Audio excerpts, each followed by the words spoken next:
Alright friends, so we're taking a look at our second objective, which is going to be looking at linear transformations and kind of exploring what would happen when we combine data sets.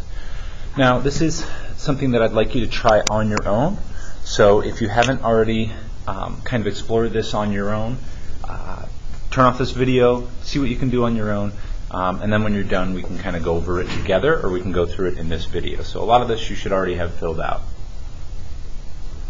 Alright, if not, let's take a look at what's going on. So we're looking at Pete's Jeep Tours, half-day trip in a tourist area, and there must be at least 2 passengers for the trip to run, but our vehicle can actually hold up to 6 passengers. So we're going to let X equal the number of passengers on a randomly selected day.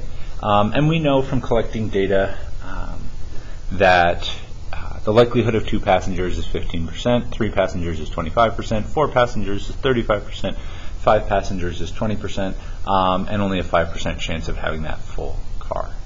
So what we're going to do, we're going to input this data into our calculator.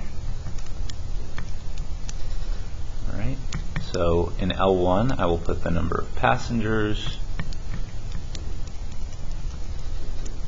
and in L2, I'll put those probabilities. Oops.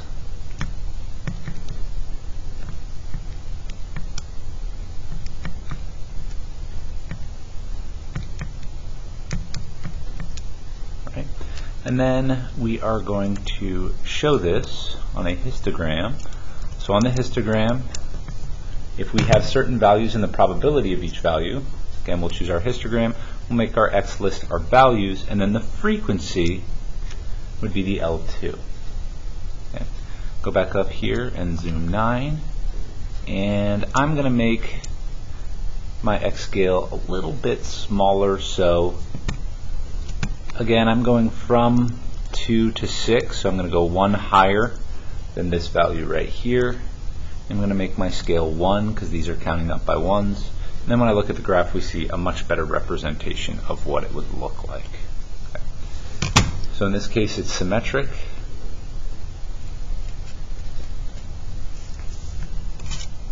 All right. And then, which makes sense, right? It rises and then falls. And then we'll go to stat, calc, one variable statistics, makes my list L1, and again, if I have probabilities or frequencies, then in frequency list I'll press second 2 to input L2, calculate that all out, and the average that I would get, we would expect it to be somewhere in between 3 and 4, right?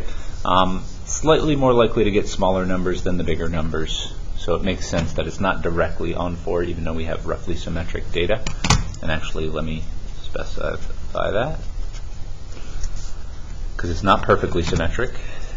Okay, the mean of this would be 3.75. Now again, I'm using sigma here because these are all the possibilities that can happen, right?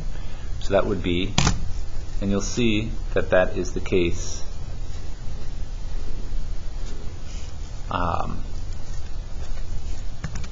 That they don't even give me an S sub x here, right? They give me just sigma, right?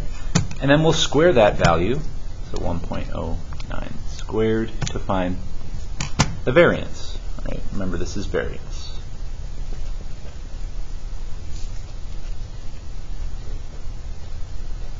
And I'll just round to 3 decimal places there. Okay, now, awesome, we've got our passengers. That's the likelihood of the passengers happening. Now what happens if we manipulate that data? Well, if Pete charges 150 per passenger, okay, and again we're letting C equal the total amount of money that Pete collects on a randomly selected trip, okay, then to determine how much money he's collecting, we would just multiply our 150 per passenger times the number of passengers. Okay. So in this case, this would be 300, 150 times 2, right, would be, because there are 2 passengers there, would be 300, 450 for 3, 600 for 4, 750 for 5, and 900 for 6. Okay. So to do that, in our calculator, get a stat, edit, and I can just take my L3. I could either just change those values, or I could go in L3 and say I want to take my L1 values and I want to multiply them by 150. And now my values are in L3. Now if you want to make the L4 the same as L2, you can just do come up here and do L2. I'm not going to do that though. Okay. Let's take a look at the plot. Frequency is still going to be L2, right? That's where my frequencies were. But now my X list is in L3. And let's go to, I'm going to scroll up before I do this, zoom 9. And it looks like the same thing that we had before. Let's have this go up by 150, and let's make my max 1000. Actually, let's make it that. Right? When I go to my graph, hey, the distribution looks the exact same.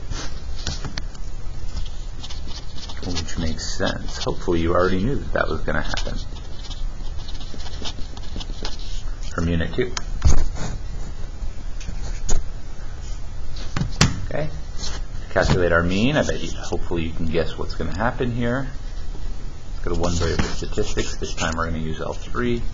Frequency list is still L2. And we get 562.5.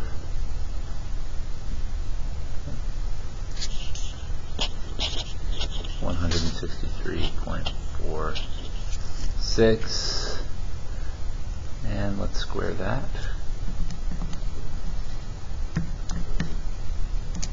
We get our variance of 26,719.17. So, did we change? No, we did not. Okay. Did the expected value change? So that's going to be our mean right here, right? We talked about that. Hopefully you learned about that in the last lesson. And yes, it did. Okay, how much did it change by? Well, let's see what happened. If I took 375 and I multiplied it by 150, just like I did with all of those values, hey, what do you know? Those match up. So it is 150 times bigger.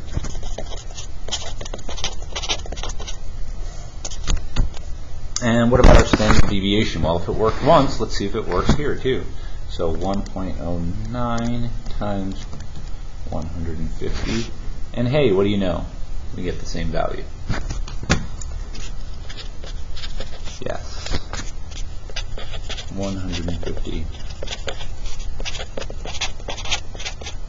times bigger. Alright.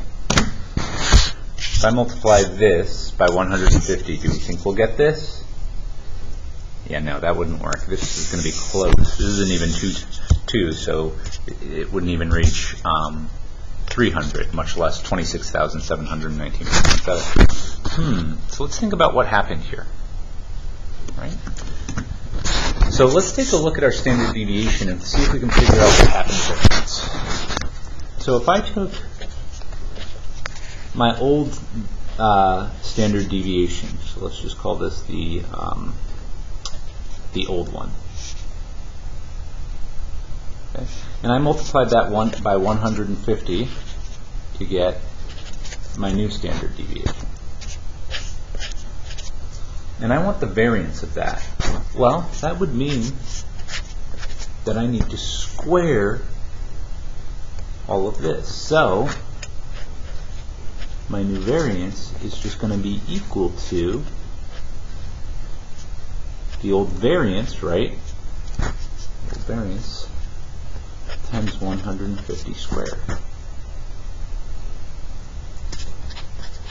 Let's see if it works.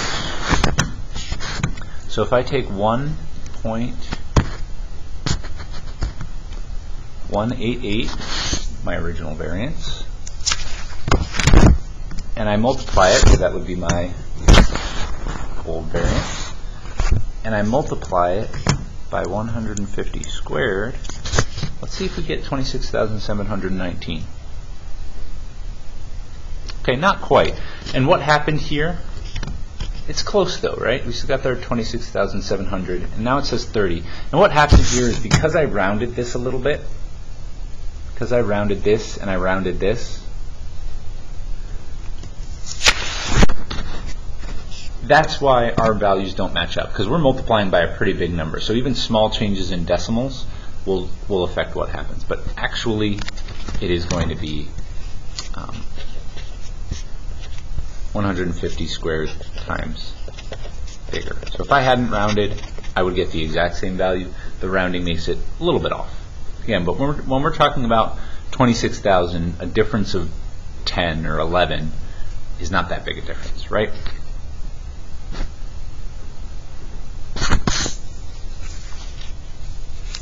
Okay, now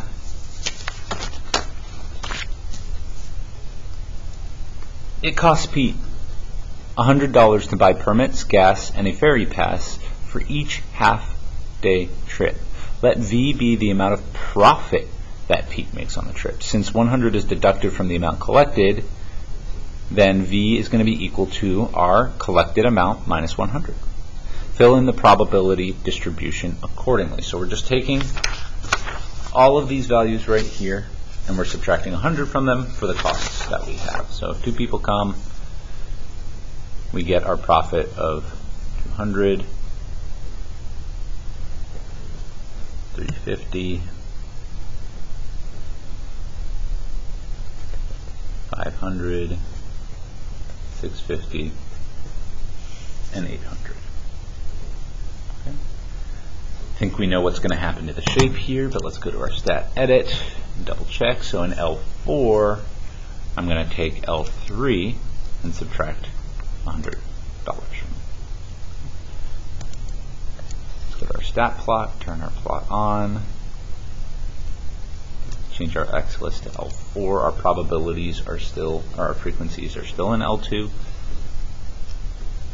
can go to zoom 9 and then change this. Still going up by 150. My highest is 800, so let's make that 950. And yeah, what do you know? It's the same distribution, so roughly symmetric.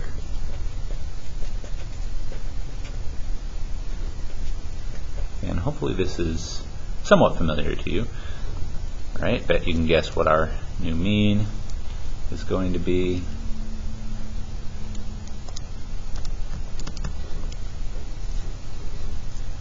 Right. So original mean was 562.5. Now we have 462.5. Okay. Our old standard deviation was 163.46. Our new standard deviation is 163.46. And we know that that squared is 26,719.17. 26,719.17. Okay. Now let's take a look. So, did the shape of the probability distribution change from C to V? Nope. Did the expected value change? Remember, expected value is the mean. Yes. It decreased 100, just like we subtracted 100. Did the standard deviation change? No. Did variance change? No. So again, reiterating what we did in Unit 2, right? If a random variable involves adding or subtracting a constant A and or multiplying or dividing a constant B, then, well, you need to do some thinking because things may change. But if we add or subtract A and multiply and divide B, then we are going to take the mean of the original, and if we multiply and divide first, then we multiply or divide B, and if we add or subtract A, then we're going to add A. Or, if we add or subtract A first, we could get that with a B on the outside. So one of those two, all right, is going to happen depending on the order of operations that we want given the scenario. All right, so I don't want you to think it's always going to be multiplying first. There may be times where I add first or subtract first. All right.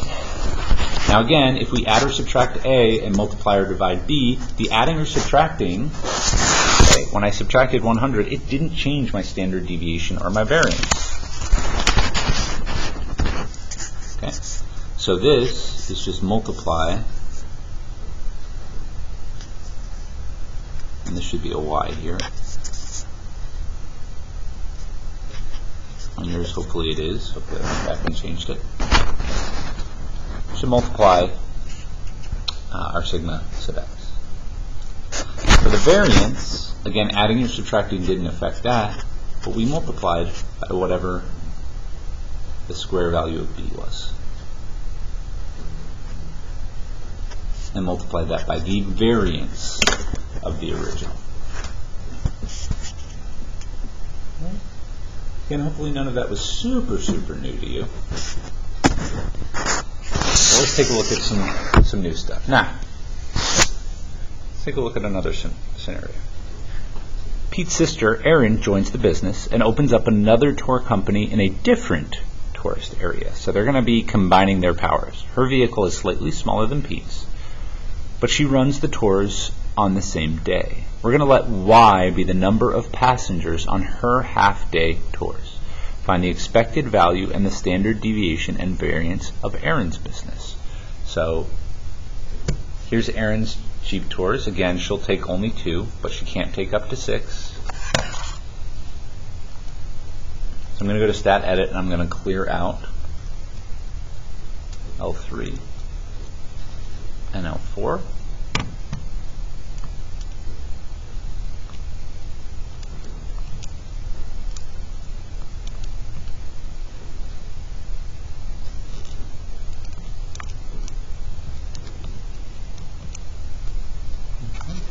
And let's find her variance. So let's go to Stat, Calc, one variable statistics. So now my list is in L3, and the probability of that list I put in L4. Okay, and her average is 3.1 with a standard deviation of 0.943 or 0.94. If you use that, that's fine. And then therefore the variance is 0.889, okay, or 0.89.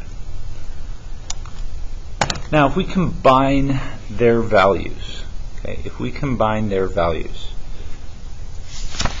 right, so they're joining forces. So we're going to be adding these two values to each other, right, the number of passengers that they could have. Well, the least number of passengers that they could have is 4. And the probability of that happening, well, thinking back to our probability unit, what's the probability that we get this and this, 2 and 2? Well, we just multiply those probabilities together, and we get 0.045, right?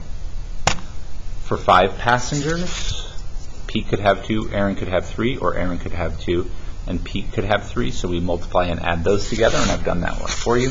There's a 13.5% chance of that happening. For 6 passengers, there's a 23.5% chance, etc., etc. I'm not going to go through all of this, but that's how we calculate that. Okay. Now, let's figure out what is the mean of their combined total when we add these totals together.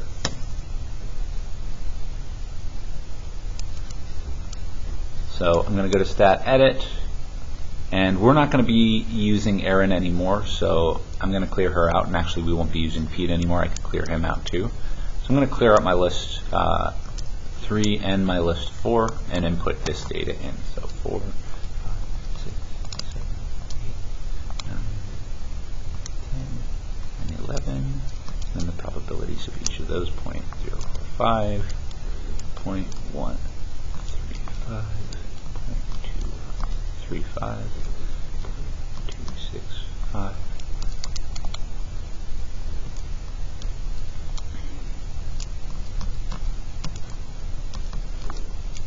All right. Now, This doesn't add up to 100%. Your calculator is actually going to give you an error, so that's a great way to check it. You're going to go stat, calc, one variable statistics, and again, my X list, my values I put in L3, my probabilities I put in L4. So I can calculate that out. Let's see what happens. So I get 6.85 as my mean.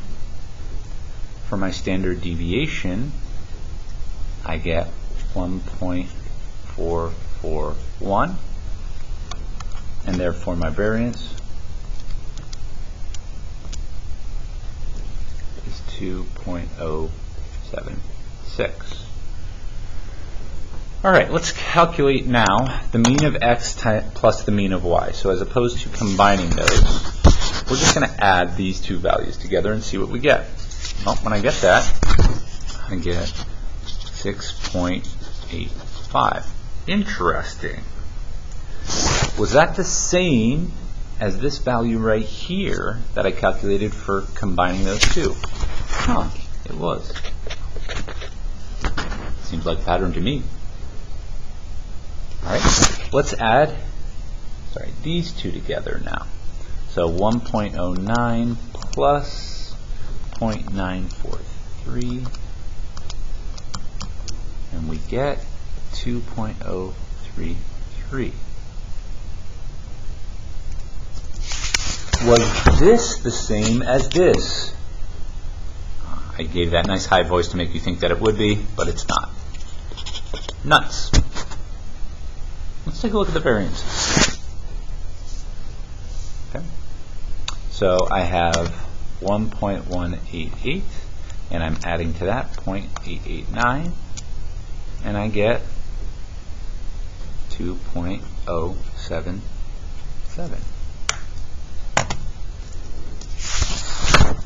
Is this the same as this? And you're all screaming at me, no, it's not, but it's so close.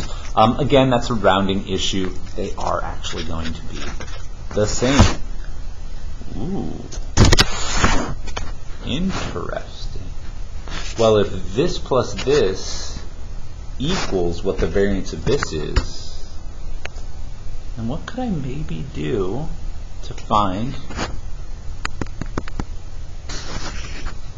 my standard deviation?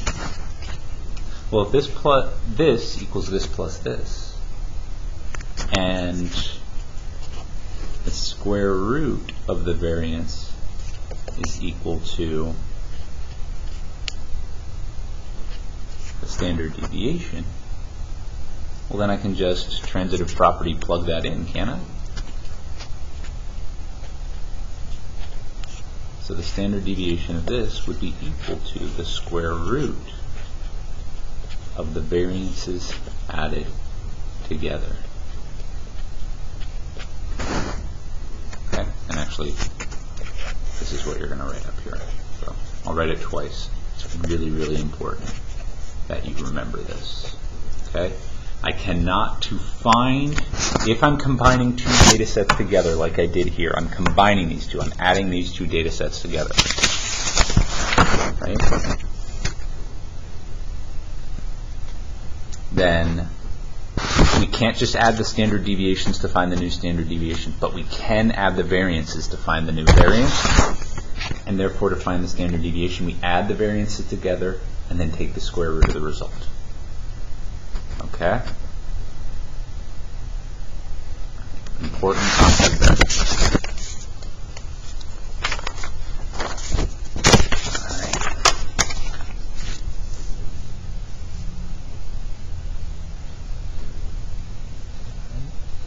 So, what if we subtracted those two from each other? Okay, the difference in the number of passengers that Aaron and Pete have on a randomly selected day. So, what's the difference between the number of passengers we would expect them to have on a certain day? Okay.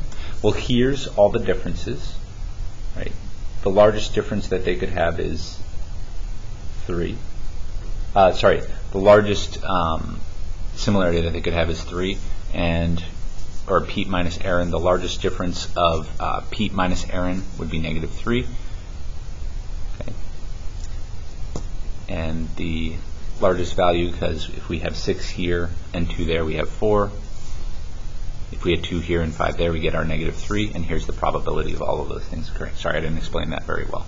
Okay. Hopefully, once I got around to it, you got it right. And here's the probability of each of those things occurring. Let's take a look and find the mean of this difference. Now, hopefully this doesn't confuse you too much. I'm going to put this in L1 and L2, just because I don't want to go any further down my lists. So I'm inputting in L1, I'm just inputting -3, -2, 0, 1, 2, 3, and 4. And then putting those probabilities in there.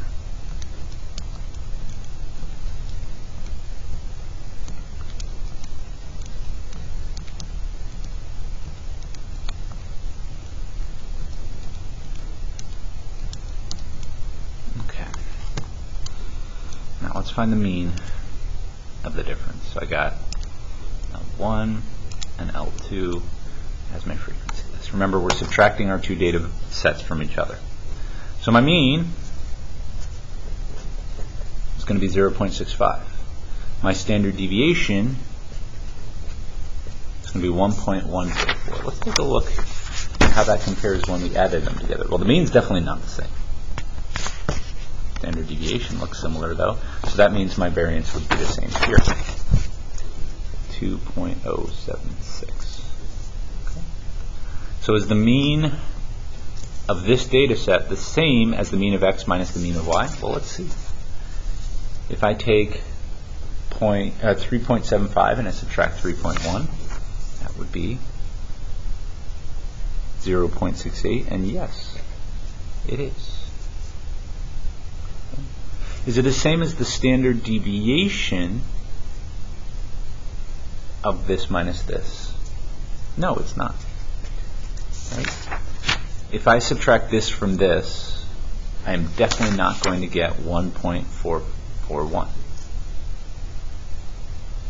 Okay. But is it the same as this standard deviation here? Yeah, it sure is. Okay. Is it the same as the variance of one minus the variance of other? When I subtract these variances, do I get this variance? No. But it is the same as my variance here.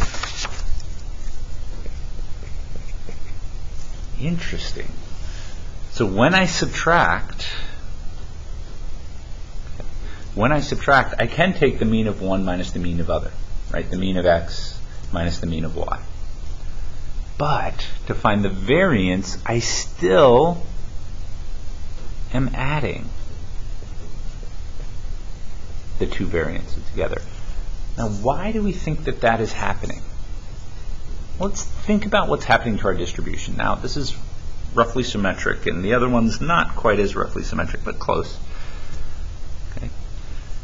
So when we add those 2 data values together, we're moving. Okay.